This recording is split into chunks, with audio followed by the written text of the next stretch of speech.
یغناب یکی از مکان‌های تاریخی جمهوری تاجیکستان به حساب می‌رود که آن در ناحیه عینی ولایت سوخت جمهوری جای دارد.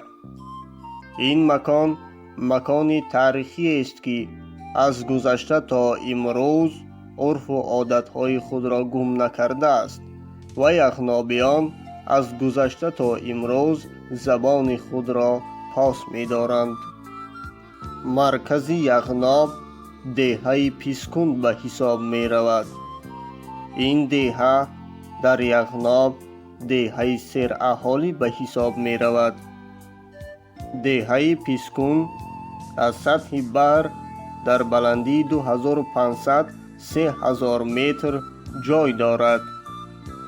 یغنابیان در سه هنگام به کتف آدمان آرد می پوشیدند و امروز هم این عادت را گم نکردند.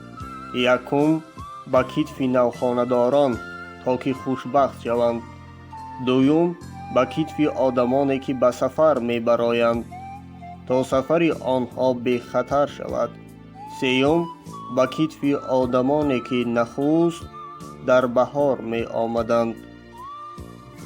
یغناب از دیگر منطقه های تاجیکستان فرق می کند، زیرا 6 ماه یعنی نیم سال این مکان سرد است.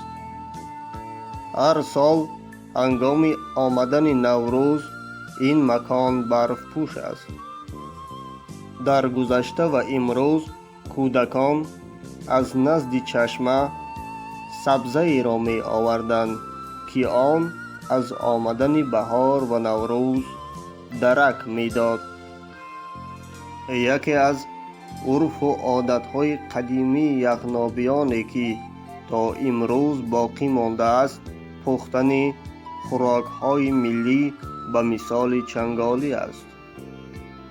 در گذشته میر یغناب در نوروز به مردمان می گفته است که همه خوراک یک خیله پخته و بزمگاه بیارند. مقصد میر یغناب هم به هم آوردن مردم بود. البته محصولات استعمالی این مکان بیشتر شیری و گوشتی است. می گویند که کمترین یغنابی از 50 تا 300 سر چاروای میده دارد. اکثریت خانه های ساخته شده یغنابیان از سنگند. در گذشته در این مکان بنگاه طبی و مکتب نبود. در دوران صاحب استقلالی کشور محبوبمان در این منطقه بنگاه طبی و مؤسسه تعلیمی